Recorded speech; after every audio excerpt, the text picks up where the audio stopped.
boys here, back for another Football Manager 15 video here today with Stoke, and lots going on since last time I was here. You can see the table that we're in the red. That is correct, we are in the red. I don't know how, I don't know why, I don't know what, but that is my explanation. We are in the red. I am suffering and I am struggling really hard. I don't know what to do. 18th. We're on 17 points. We are in big trouble. We're at the halfway point of the season and we are in the red. So I'm not looking forward to it, to be honest, but I'll show you what's happened since I saw you, which was the Leicester game, which was a 3-0 loss. We started our poor run of form. We lost 2-1 against Norwich in the Premier League. You know, Graham Dorrans scoring an 89th minute winner. So that was very heartbreaking. We then took Sunderland to penalties in the Capital One Cup quarter final, where we did manage to get a win. I'll show you that now. It was 9-8 on penalties. That is correct, 9-8, and thanks to Minone missing their penalty, that is what cost them there. But then we lost 5-0 to Liverpool, and another heartbreaking result. Mario Balotelli, of all people, picking up a hat-trick. It's just disappointing. We then lost 2-1 to Arsenal, where it was 1-1 for such a long time, and Joel Campbell scored his first ever goal for Arsenal against us, which just shows you that there's something wrong. I don't know what, but there is something wrong. And then we lost 3-0 to Man City. Raheem Sterling scored in the 15th, then Aguero scored a penalty in the 74th, and then Sterling again in the 75th. So things have gone terribly wrong.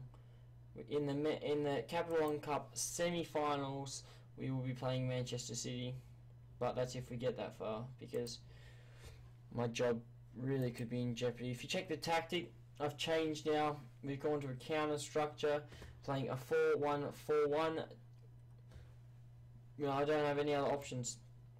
And then Unizai's just come back from an injury. You know, we're in trouble. We are in trouble, and that is all I have to say. I don't know what we can do. I've tried changing so many formations, and I just can't do it. It's a problem. But without further ado, let's push on today. Let's play against Sunderland in the first game of the day and see what we can get out of this. Mark Muniesa is feeling a bit tired, but I don't want to take him off because he is the best left back we have at the moment. So let's push on. It's about time something happened, because otherwise we are going to struggle. We're playing Peter Crouch. I'm supposed to be playing him as a target man, but apparently I've pushed the wrong button. So what we'll do straight away is we'll get Peter Crouch as our target man, and Charlie Adam is supposed to be our deep lying playmaker. So now that things are looking a bit better, let's see if we can get anything out of this, as we will be playing counter-attacking football, and we will be playing with the big man up front. And it looks like we do have something going on here. Diouf plays in Crouch, and Crouch has scored! Peter Crouch has scored his third goal of the season. It's 1-0 against Sunderland. This could be the start we needed. I'm surprised, you know. It is incredible to see Peter Crouch scoring in his third goal. That's it, third goal. And look at this. First time, Minone could do nothing about that. And that has lifted my hopes so much in such a short period of time. It is incredible. This could be the 3 points we desperately need. And I know it's only early days, but we need to keep pushing. And now Sunderland have just scored through Larson. As if Sebastian Larson has just scored. They say that any team with Sebastian Larson is not a very good team, and that goes to show you that if we concede against Sebastian Larson, we're in trouble. A lucky deflection there though. Alvarez kicked the ball into one of our plays, so the deflection is the reason the ball got to Larson in the first place. But here's Wilson, hits the wall. Can he get around him? No, he can't. Charlie Adam plays in Diouf. Diouf, near post. Oh, Minone gets the save. I thought we had a second there. Charlie Adam though, ball in, Head, no. Sidwell. Oh, O'Shea with the clearance. Here's Larson again. Peter Crouch. Oh, we're just saying any team with Larson could be a problem. Now Peter Crouch has scored his second goal of the game. What is going on? Here's Larson. What he tries to play back into the middle. Ball to nowhere. Peter Crouch first time. Deflection. It's still in though. That is the main thing. It's 2-1 just before the half, and Peter Crouch is having a flyer right now. Very lucky, but very, very good. I'll tell the boys, I'm happy with your performance. Things are looking good. We need to keep it up. We can't afford to drop now. I'm quite surprised with how quick things have turned around. You know, it's 2-1. We can't get too excited though. Another highlight here. Jeremy Lenz, Fletcher. Alright, Defoe, he's offside. He did hit the post, but he was offside. If he wasn't, I was going to scream. But lucky he has been called offside. There's Jack Butland.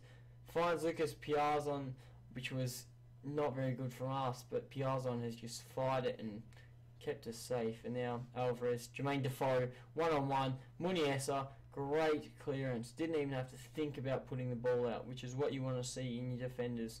Larson, ball in, Shawcross does get the clearance. But now Defoe building up with Larson. Really build the second goal. He's tried to wheel in Coates.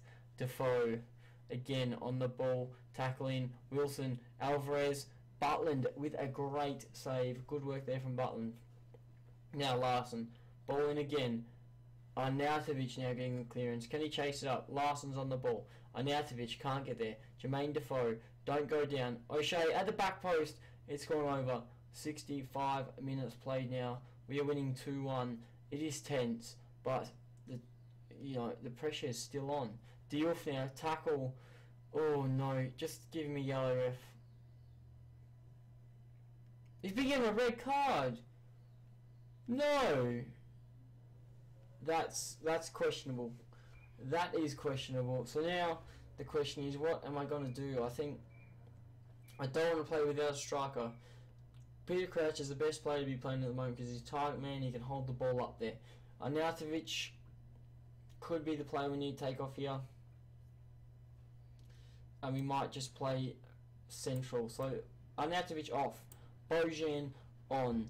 Alright, Muniesa is looking a bit tired. I think I'll have to take him off for Eric Peters. But the main thing is, we can't really afford to play wide, are we? No, we're going to have to play narrow now. We don't have much of a choice. Maybe we should lower the tempo as well and just see what we can do. We want to slow the play down to our style and see if we can just hold out for the rest of the game. Because if we play fast attacking football, we are not going to get anywhere. So let's go back to the Stoke ways of Tony Pulis and just see if we can defend the rest of the game. Because apparently attacking football isn't really our thing at the moment at Stoke. So if we have to go back to defensive football until I can figure things out, then that's what I have to do. But the most disappointing thing is I've made this save before the signing of Xherdan Shaqiri. So I'm missing a great playmaker there, and that would probably change this series altogether. Larson, ball in, lucky at the back post.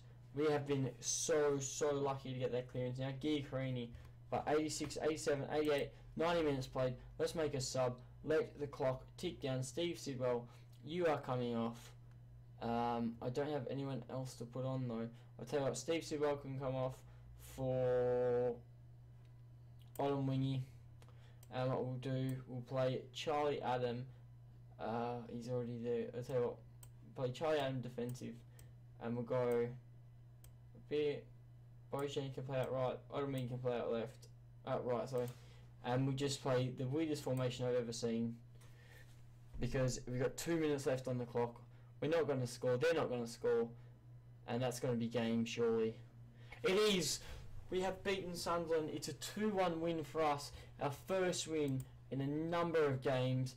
You know, that's exactly what we want from the boys. And that pushes us, I can't even speak now, pushes us up into 13th position. We've gone from 17th to 13th just because of 3 points. That shows you how close things are at the bottom of the table. We're on 20 points now. We need to keep pushing and see what we can do, because at the moment we are not doing well. I reckon that Diouf was dismissed for a bad tackle and the decision was justified. I'm not going to appeal it. I'll issue him a warning. Alright, Crouch has had an excellent game. I'm going to tell him that. I'm going to say, good work, mate. You've done well. And then the other thing we're going to check is we're going to see how the other games go today, because it is the start of the transfer window. I forgot to mention that. So Diouf says he reckons he's going to stay at Stoke now, which is good for us. But the thing we want to look at is the results of the day to see where things finish up for the day, see where we are in the table. And as you can see, Norwich have lost, Bournemouth have lost, Aston Villa have won, though that could potentially be a problem for us. But a lot of draws there. Also the Watford and Everton game, Everton have won 2-0. And there you go. So the question is, how do we stand? Obviously the job security is not the best, but it's not the worst. The main thing you want to check out though is where we stand. 14th, not bad. Leicester still on 13 points. West Brom 17, Sunderland 17, Norwich 18, Villa and West Ham on 19, us on 20, Southampton, Swansea and Bournemouth. So we're one win away from 10th technically. So we're there. We're still aiming for a mid-table finish. We can still achieve a mid-table finish, and that is what I want to happen. But it is the start of the transfer window. Whether we see some movement is probably going to be a guaranteed factor. But the thing is, Peter Odemwingie has been a great servant to the club. He's been here for only 1.5 years. You know, he did a bit of a shift last year. He's not going to be staying around though. I've decided I'll sell him off for £675,000. Not much of a transfer fee, but the point is, if you check out Peter Odemwingie, he is currently 33 years old, and we do need to bring in some youth into the squad. As you can see now, under 21s, there's a bit of youth coming through. The main prospects aren't that old, but as you can see, Peter Skepetis, the young Australian, obviously going to favour him, could be a decent player, but with the current ability at the moment, the only decent player is Dionatan Tiexiera, the Slovakian, and as you can see, this guy can play left defender, central defender, or defensive midfielder. He is 22, so he's still young. He's probably not going to be amazing, but this guy can still put in a shift if we really need. I think he will be promoted to the first team soon enough. But the next time I see you will be obviously the end of the transfer window, like it normally is, and that will be, we got an option here: Swansea or Southampton. Either way, probably Southampton, because then the window will be done unless you have some deadline day news going on. But until then, my name has been Chivos. Thank you guys so much for watching, and I'll catch you on another Football Manager video.